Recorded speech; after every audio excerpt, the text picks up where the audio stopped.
Coube-nos, agora à tarde, gastar algum tempo com vocês, estudando um pouco sobre vida em comunidade. A importância, a relevância da vida em comunidade, de termos tudo em comum. Eu falei que nós precisaremos abraçar as pessoas e fazer parte da vida delas, e deixar que elas façam parte da nossa vida. E se nós conseguirmos isso, nós teremos muito facilmente sucesso em falar-lhes ao coração. A proposta da igreja de Atos 2, como vimos de manhã, uma das 5 colunas básicas visível, era que eles viviam em comunidade. Então, eu percebo que hoje os pequenos grupos, que é uma proposta de vida em comunidade, eles sofrem, e em muitos lugares há muitas tentativas frustrantes, porque nós confundimos pequeno grupo com pequeno culto. Um pequeno grupo não é um pequeno culto. Não tem nada de errado em você fazer um pequeno culto, mas isso não é um pequeno grupo. Um pequeno grupo também não é uma classe bíblica. Classe bíblica é classe bíblica e é imprescindível para o crescimento de uma igreja, que toda igreja deveria ter, no mínimo, uma classe bíblica. Uma das igrejas que eu conheço e que cresce muito com classes bíblicas é a Igreja Central de Governador Valadares. Eles têm 3 classes bíblicas permanentes. Acontece uma no sábado de manhã, paralelo à escola sabatina. Acontece uma no domingo, um pouco antes do culto. E acontece uma outra na terça-feira. É muito importante que a igreja tenha uma classe bíblica. Mas classe bíblica é uma coisa, pequeno grupo é outra. E por vezes vemos pessoas tentando fazer pequeno grupo, mas a proposta didática que acontece é de uma classe bíblica. E isso não vai funcionar. Também confundimos pequenos grupos com pregação. E isso faz muito com que o pequeno grupo sofra. E uma das coisas que eu percebi na prática, que vai ajudar muito o pequeno grupo, é ter no pequeno grupo a ação de uma dupla missionária, que vai fazer o atendimento de forma individual àqueles que estão no pequeno grupo e que despertam interesse por aspectos doutrinários. Como não é uma classe bíblica, o pequeno grupo, a doutrinação dela deve acontecer através da dupla missionária. Então vamos lá. Uma vez eu mandei um e-mail ou uma mensagem para todos os meus coordenadores de pequenos grupos de um campo. Eu falei assim: me mandem fotos dos seus pequenos grupos.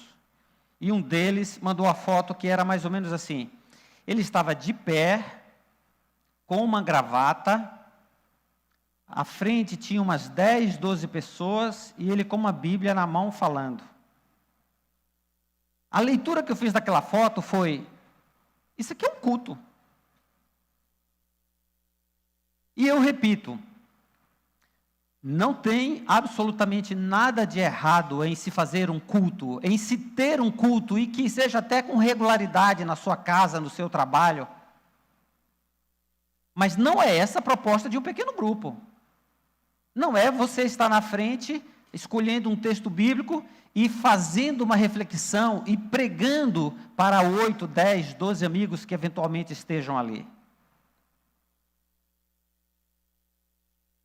Quando eu digo que pequeno grupo também não é uma classe bíblica, você precisa considerar o seguinte: uma classe bíblica é um local onde você vai doutrinar pessoas, você vai abrir a palavra de Deus e vai doutriná-las. Você não começa uma classe bíblica estudando as 2.300 tardes e manhãs. Você não começa uma classe bíblica com um grupo de pessoas estudando o sábado, imortalidade da alma.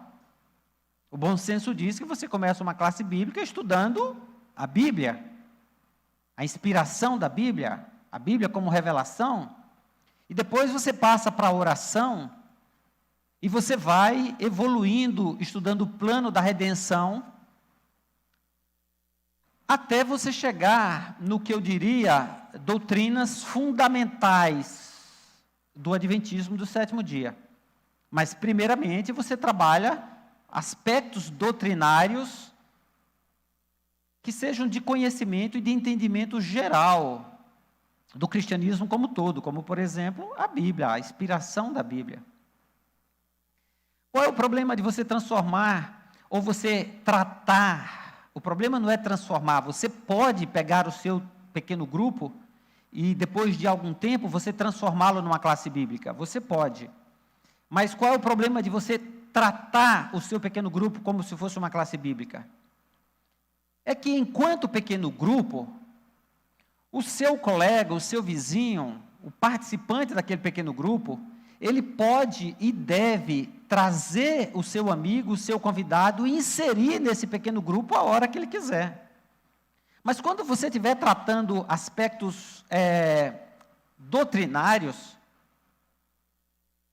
você pode ter certeza que na prática, o seu membro do pequeno grupo, ele vai ficar um pouco desconfortável em trazer o seu vizinho, o seu convidado, para um momento em que já esteja numa fase doutrinária.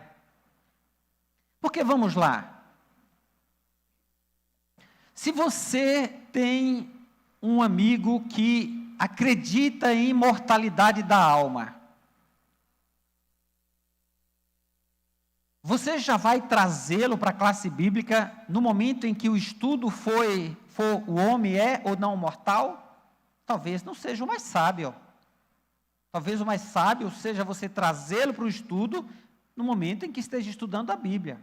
Mas uma classe bíblica, ele tem uma crescente evolutiva no conteúdo programático para aquela classe. Por isso, uma classe bíblica, ela deveria começar com um grupo, e com 2, 3 estudos daquela classe bíblica, esse grupo deveria ser fechado, para que aquele grupo pudesse continuar até o final. Você não pode pegar um juvenil do ensino fundamental e levá-lo para a faculdade, e colocá-lo lá numa sala da faculdade e querer que ele acompanhe aquele conteúdo, se ele não passou pelo ensino médio.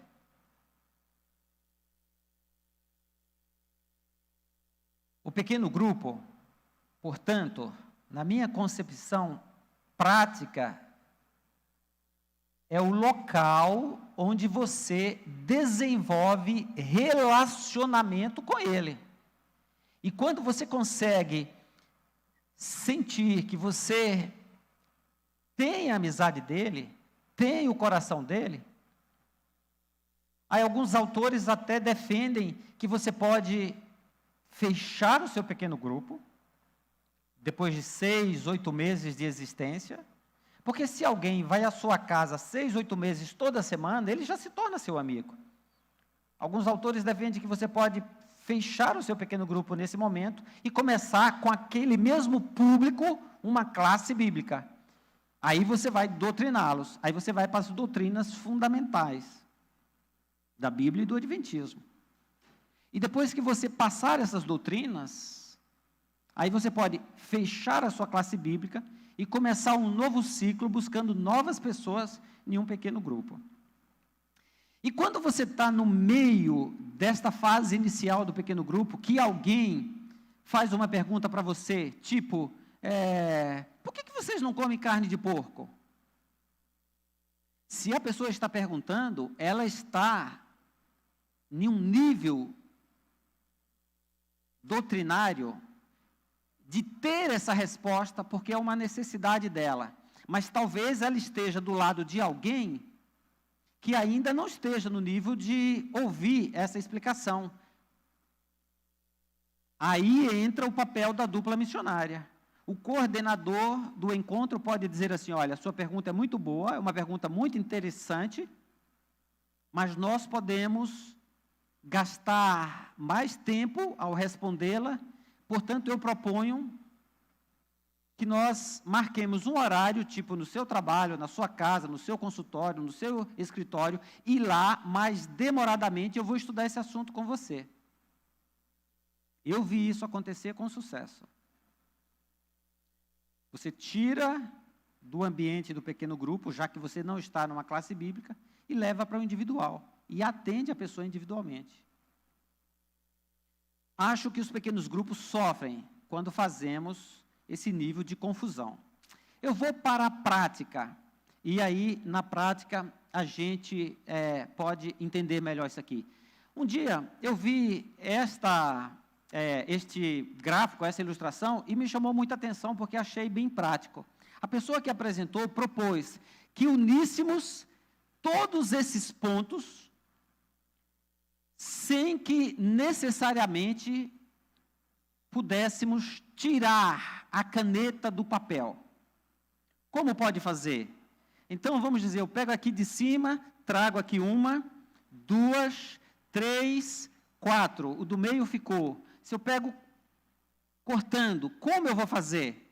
Depois de várias tentativas, o grupo percebeu que não conseguia fazer a tarefa. E ele disse, você pode fazer da seguinte forma, olha só.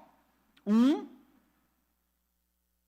2, 3, 4. Você uniu todos os pontos. E ele aplicou, você pode conseguir algumas tarefas se você sair do convencional, se você sair do quadrado, se você sair do habitual, se você abrir mão das suas tentativas limitadas aos pontos e pegar extremos diferentes. Foi exatamente isso que nós fizemos com o pequeno grupo. Então, já que pequeno grupo não é um pequeno culto, não é uma classe bíblica, não é um ponto de pregação, o que é pequeno grupo? É uma comunidade. E há um autor americano que escreveu um livro que, traduzido para português, se for fazer a tradução ao pé da letra, o título seria Amigos de Geladeira. O que é um amigo de geladeira, segundo ele? É alguém que tem a liberdade de ir à sua casa e abrir a geladeira. Agora, veja bem. Para alguém ir à sua casa e ter a liberdade de abrir a geladeira, ou ele é muito folgado, ou ele é seu amigo. O autor propõe que a vida em comunidade e a vida em pequeno grupo só acontece de fato quando ele é amigo de geladeira seu.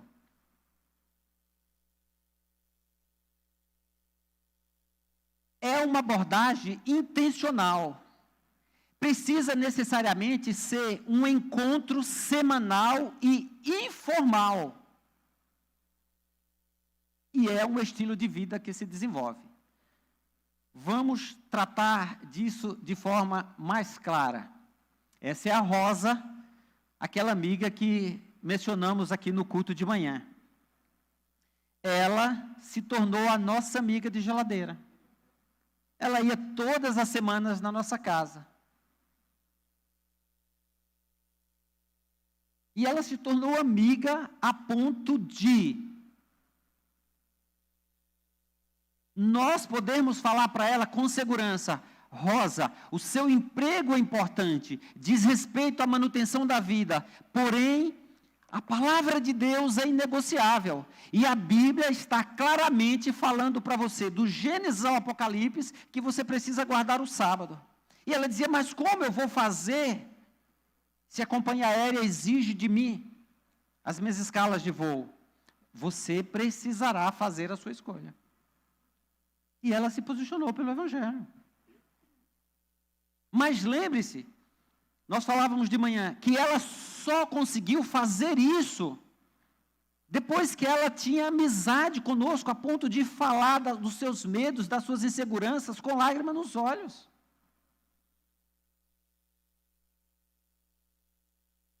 Eu queria ter tempo de falar do João, mas eu tenho que me prender ao tempo. É uma outra dessas experiências marcantes da nossa vida.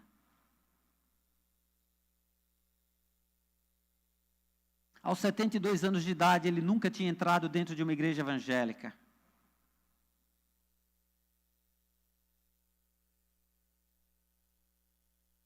Pouco tempo depois do seu batismo, ele faleceu.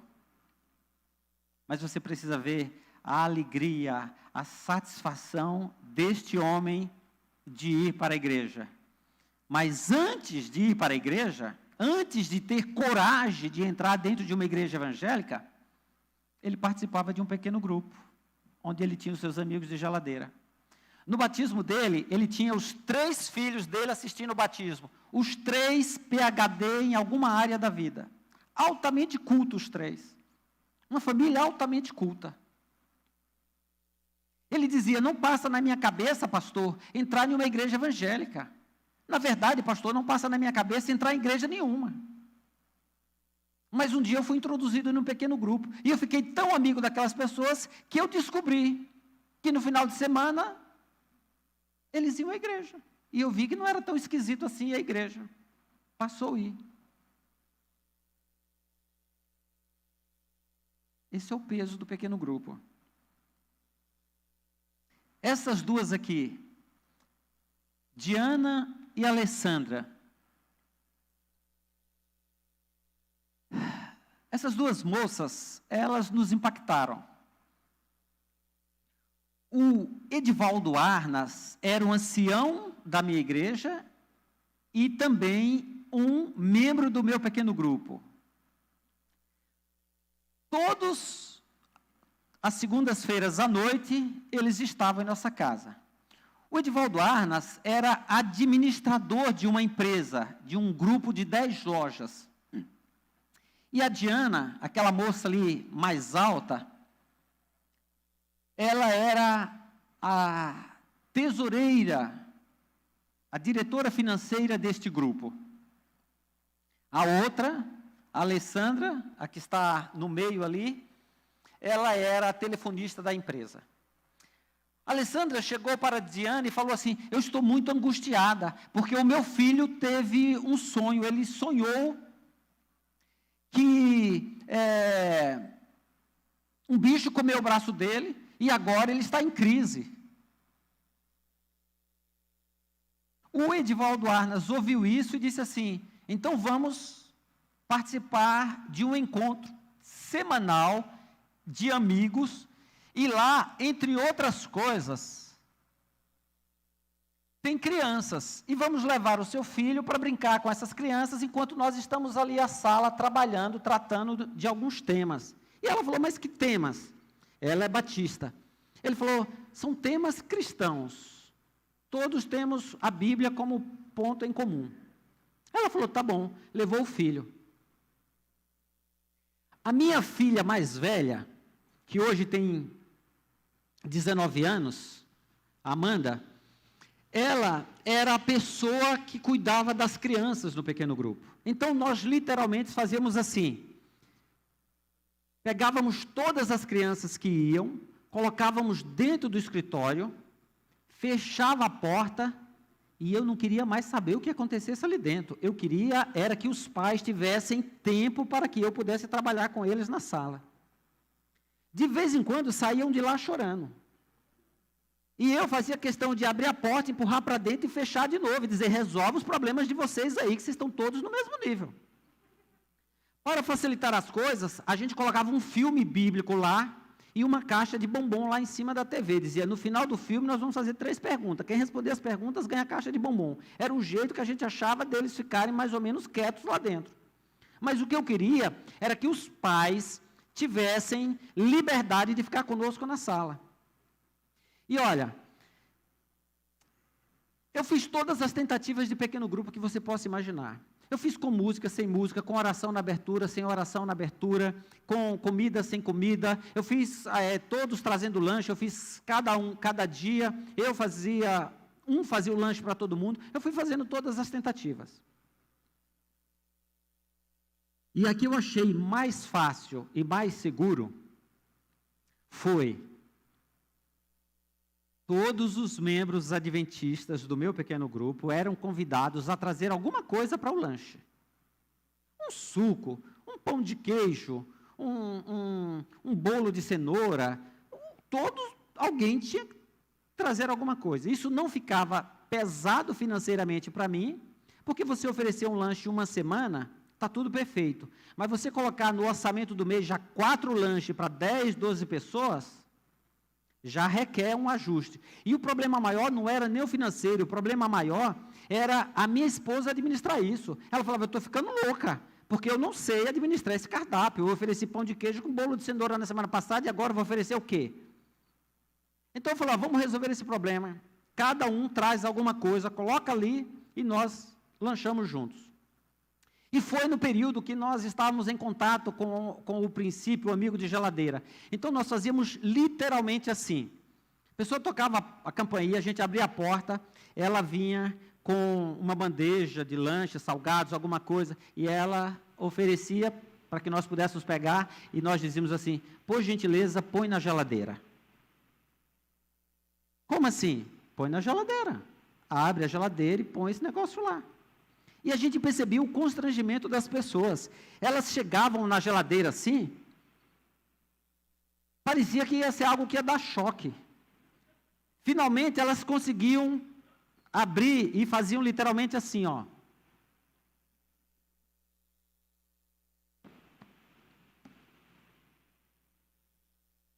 Mas na segunda, na terceira vez, as pessoas já chegavam mais à vontade.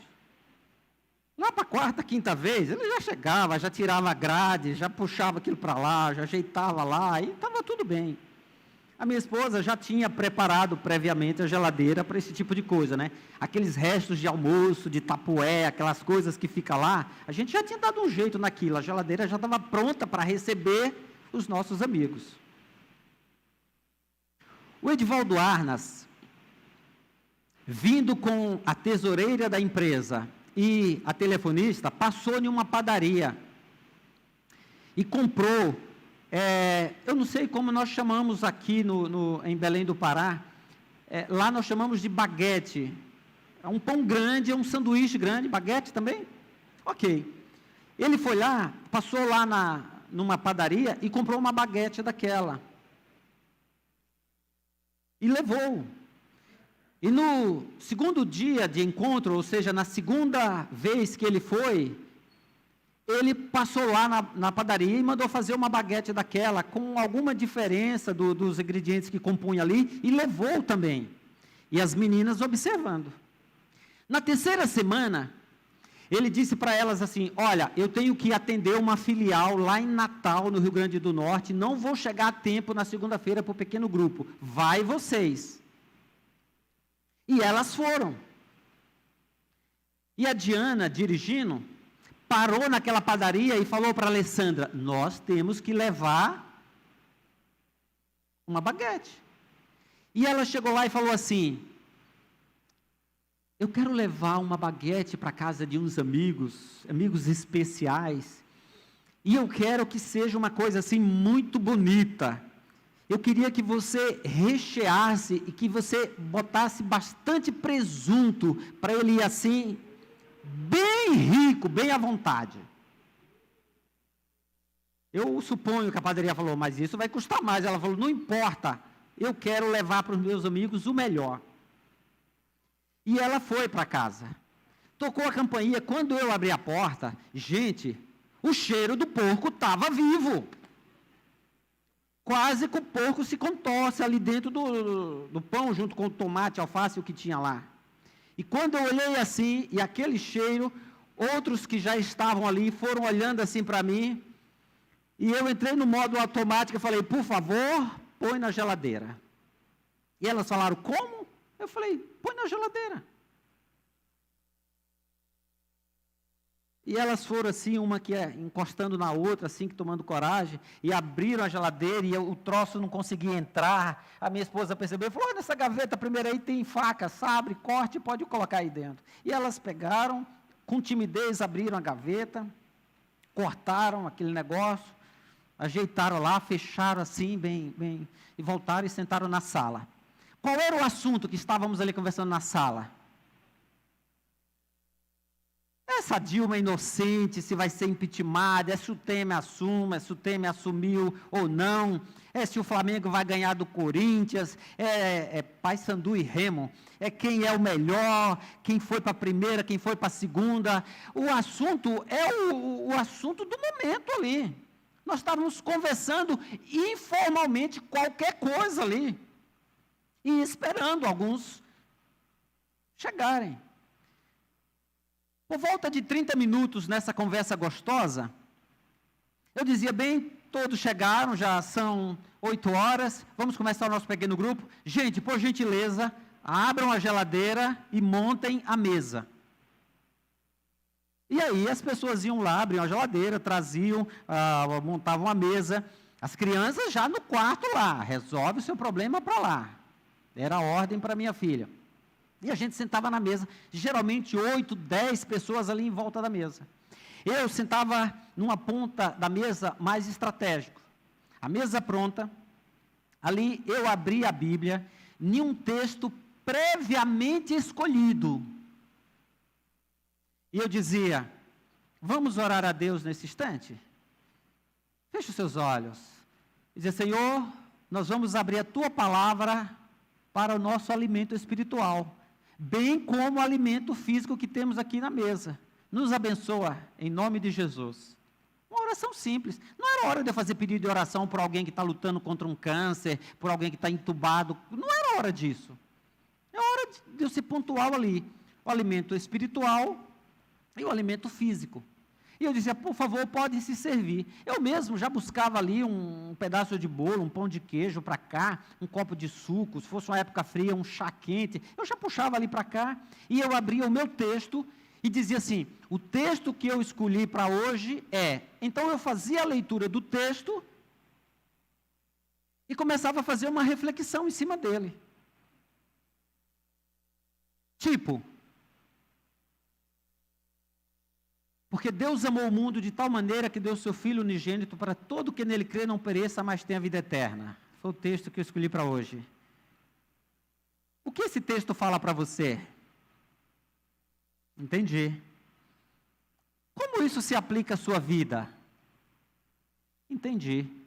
Por que você acha que Deus quis dizer para nós desse amor? E eu ia fazendo perguntas simples e buscando a participação de cada um. Gente, eu não tirei isso da minha cabeça, não.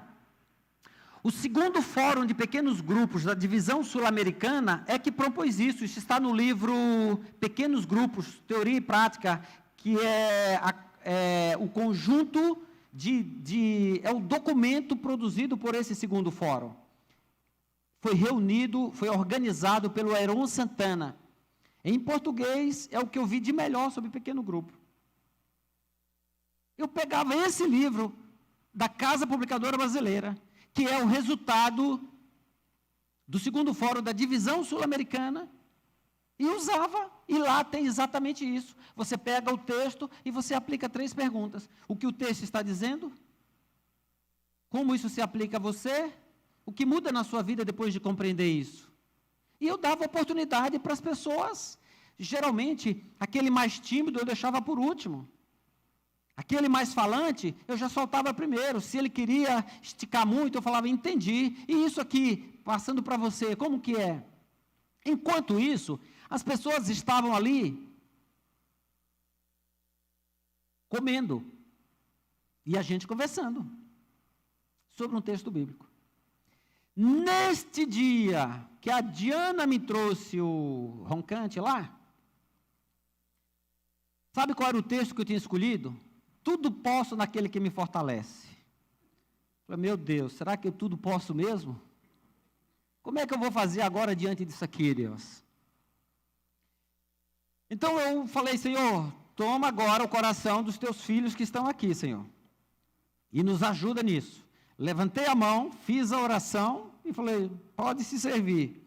E comecei, cabeça baixa, puxando aqui aquilo que estava na mesa que eu podia comer, e fui lendo o texto, dizendo, o que muda na sua vida depois de saber que você tem um Deus que tudo pode nele? Como isso se aplica a você? E as pessoas foram participando ali do lanche e nós conversando. Terminou, eu gastava 30 minutos com essas 3 perguntas, porque o segundo fórum de pequenos grupos da divisão sul-americana diz nesse documento, que foi organizado pelo Heron Santana, que eram 30 minutos, 10 minutos cada pergunta.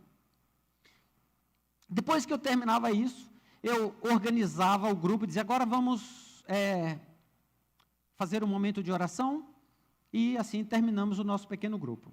Dávamos as mãos ali, fazíamos uma oração pela vida pastoreando as pessoas que estavam ali, e íamos embora. Nesse dia, a Diana saiu de casa, entrou no carro e não ligou o carro para ir embora.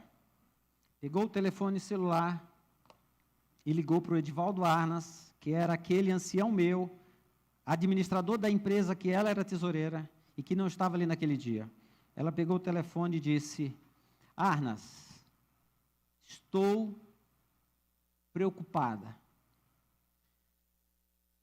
Eu passei lá na padaria, na mesma, e mandei fazer uma baguete igual àquela que você fez.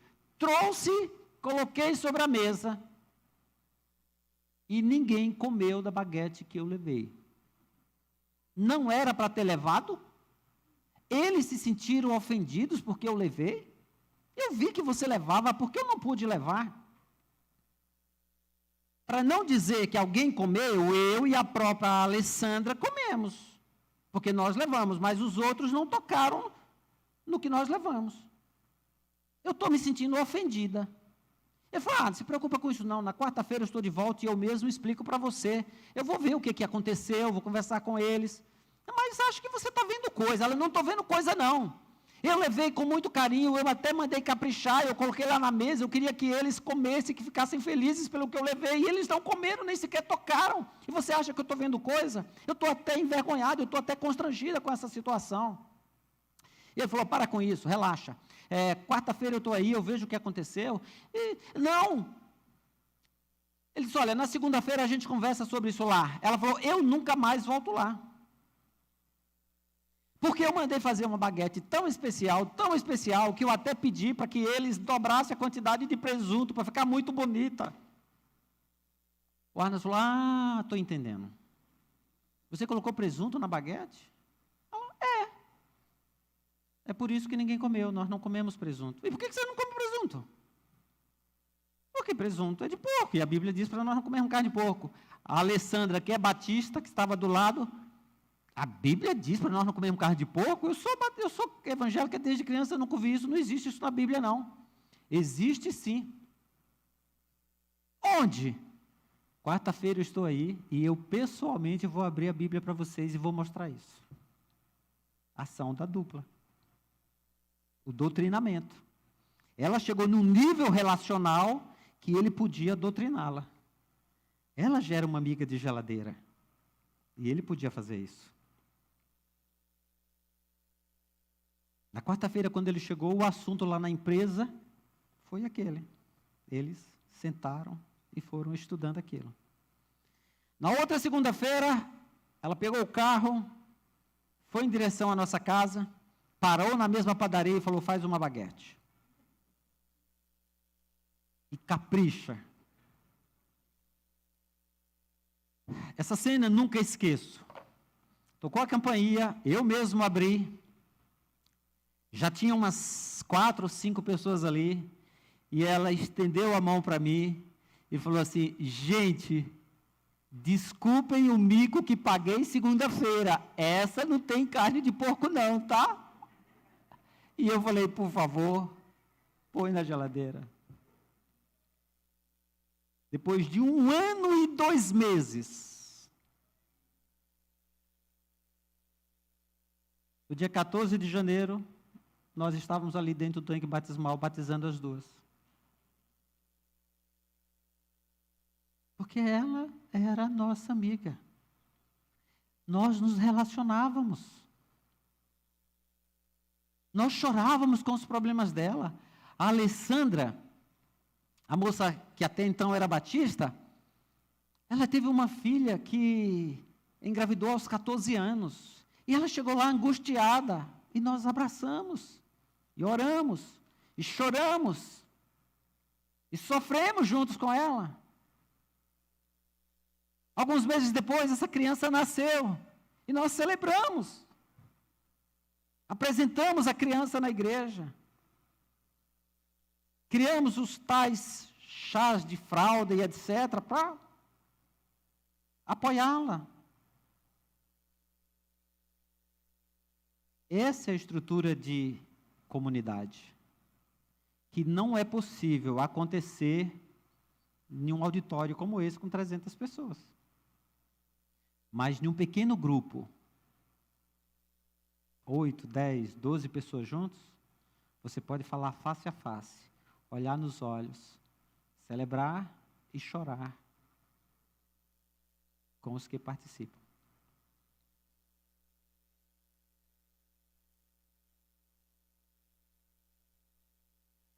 Essa moça aqui, espírita, ela era adventista. Ela começou a compartilhar com a Denise, a sua chefe, algumas dificuldades que estavam tendo. E a Denise falou assim: vamos à casa de um amigo meu, a gente se reúne toda semana para conversar, e a gente estuda temas comuns, onde a gente se apoia, onde a nossa amizade é gostosa. A gente fica até ansiosa para chegar segunda-feira à noite, porque é o dia que a gente se encontra lá. Vamos lá? E a Paula decidiu ir, e foi. Foi abraçada pelo nosso pequeno grupo. E a política era essa: chegou, senta, papo informal, a geladeira é abastecida, depois a geladeira é desmontada e a mesa é formada, sentamos, as crianças de uma sala, texto bíblico ali, estudávamos o texto bíblico, nos apoiávamos, orávamos e íamos embora. Um dia, o Sandro falou para nós assim: me ajudem. Eu queria que vocês orassem por mim. Porque eu já entendi que o sábado é dia de guarda. E eu tentei de tudo que a empresa me desse o sábado livre.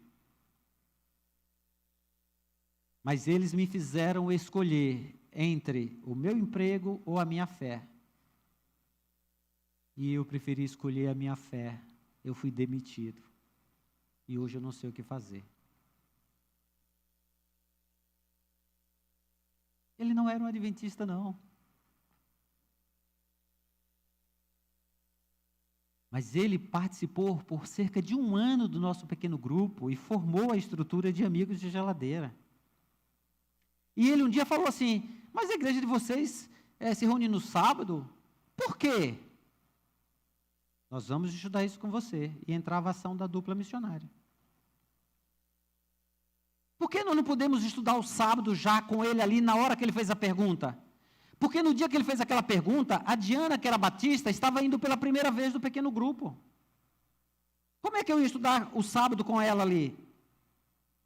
Ela falou: peraí, mas eu trabalho numa empresa, embora o administrador seja adventista, o dono não. E eu vou guardar o sábado, isso vai acabar me mandando embora. Eu falei: Sandro, a sua pergunta é muito boa, mas eu preciso de ler várias passagens bíblicas para te explicar. Eu posso fazer isso numa visita pessoal a você, pode ser assim? E assim a gente não toma o tempo, ok. Eu fui atender a ele de forma particular. Estudamos sobre o sábado. Ele disse, me interessa, eu quero guardar o dia do Senhor. Aceitou a demissão para poder preservar a fé. Agora, no pequeno grupo, ele estava pedindo essa oração.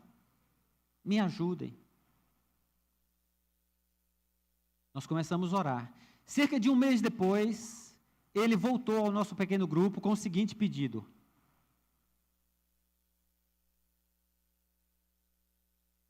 Pessoal, eu vendi o meu carro, somei com a rescisão de trabalho que eu tive, que fui mandado embora, e comprei uma van para transporte escolar. Eu vou fazer transporte escolar. Mas eu descobri, disse ele, que é tão burocrático, tão complicado aquilo, que eu tenho a van e eu não consigo colocá-la para trabalhar. Eu já gastei com uma faixa amarela que tem que ter, eu já gastei com vistoria, com inspeção, e hoje tem algumas coisas que eu preciso legalizar que não me permite colocar a van para rodar. E eu não tenho mais dinheiro para resolver isso. Marcou a minha cabeça porque ele falou assim, até o meu computador pessoal eu já vendi para tentar fazer o dinheiro de legalizar essa van. E eu não consigo mais. Eu tenho a minha família me cobrando. A esposa o apoiava, mas o sogro e a sogra, você vai deixar agora sua família passar fome por causa de igreja? Você está ficando louco? E eu tenho a van lá, e eu não consigo legalizá-la. Vamos orar por isso. Ali nos abraçamos, oramos, choramos junto com eles. Terminou aquele momento de oração, terminava o nosso pequeno grupo com momento de oração, nos abraçávamos, olha, segunda estamos aí, de volta. Um membro do pequeno grupo. E eu não vou dizer aqui apenas porque está sendo gravado. Um membro segurou no meu braço e falou, vem cá. E ele saiu da sala, pegou o corredor principal, abriu a porta do quarto onde eu durmo, me colocou lá dentro e fechou a porta. Olha, para alguém ter a liberdade de ir no seu quarto, aí não pode ser mais nem folgado, né? Para abrir a geladeira pode ser um folgado, mas para ir para o seu quarto não tem noção. Mas ele não perguntou a minha esposa ou a mim se podia ir lá. Ele queria falar comigo em particular. Ele falou, vem cá, é aqui que eu estou vendo um quarto, vem cá. Descobre quanto que ele está precisando para a gente regularizar essa van. Descobre. Ok. Era isso? Vamos voltar para lá para eles não desconfiarem. Eu falei, ok, vamos. Voltamos para a sala. Continuamos ali. Aí já está se despedindo, pega a bolsa para ir embora, vai descendo. Falei, Sandro, espera um pouco, por favor. Fica um pouco. Quando o seu pastor pede para você esperar um pouco, espere. Ainda que você não saiba o que vem. Quando o seu pastor disser que quer falar com você, que precisa falar com você, de repente ele tem uma missão para você. E de repente Deus está o impressionando para aquilo. O Sandro esperou. E eu fiquei, até que todos foram embora. Quando todos foram embora, estava só a Paula, a esposa e ele. Eu falei, Sandro, quanto que você precisa para legalizar essa van? Pastor, não é muito, mas eu não tenho mais de onde tirar. Eu fiz as contas, eu ainda preciso de R$ 4.700 para legalizar essa van. Nós estamos falando de 10 anos atrás. Tinha um peso maior do que o que tem hoje. Mas eu não tenho de onde tirar. Ok. Vamos orar a Deus e ver o que Deus faz? Nos ajoelhamos. Senhor, nós estamos diante desse problema, nos ajude. Terminou a oração, nos abraçamos novamente. Eles desceram, foram embora. Quando eles saíram, eu peguei o telefone. E liguei para aquele nosso amigo de geladeira. Ele precisa ainda de R$ 4.700. Ok. Pegue a conta dele que eu vou parar aqui no próximo posto, vou transferir para a sua conta R$ 4.700 e você transmite para ele. Falei, tá bom. Desliguei, peguei o telefone. Sandro, onde que você está? Eu já estou pegando aqui a radial, sentido da Zona Leste, para ir embora. Eu falei, volta aqui. Quando o teu pastor falar, volte aqui, volte. E não questione porque ele está falando. Talvez ele pudesse dizer, pastor, mas são 9h30, acabei de sair agora, tem que trabalhar amanhã cedo, tem que levar a Paula lá para o Einstein, que é a Zona Sul lá. Ele não fez isso. Ele pegou o carro e voltou. Subiu. Pois não, pastor, o que foi? Me dá o número da sua conta. E amanhã, vá lá tirar os R$ 4.700 para legalizar a sua van. Não, pastor, eu não posso deixar o senhor fazer isso. Eu falei, você é besta, você acha que esse dinheiro é meu? Você acha que se eu tivesse R$ 4.700 na minha conta, eu estava aqui? Eu estava passeando em algum lugar do mundo, irmão.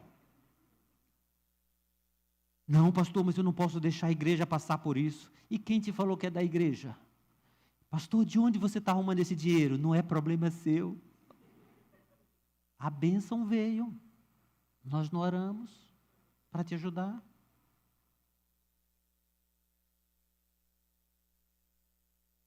Ele nunca ficou sabendo de onde veio o dinheiro. Se ver esse vídeo, vai saber que foi de um amigo do pequeno grupo.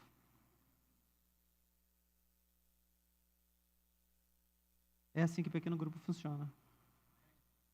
Isso é Atos 2. Eles vendiam o que tinham e dividiam, compartilhavam entre si, tinham tudo em comum. Me desculpem, deve existir outros meios, mas eu não conheço outra forma de pequeno grupo funcionar conforme a proposta de Atos 2.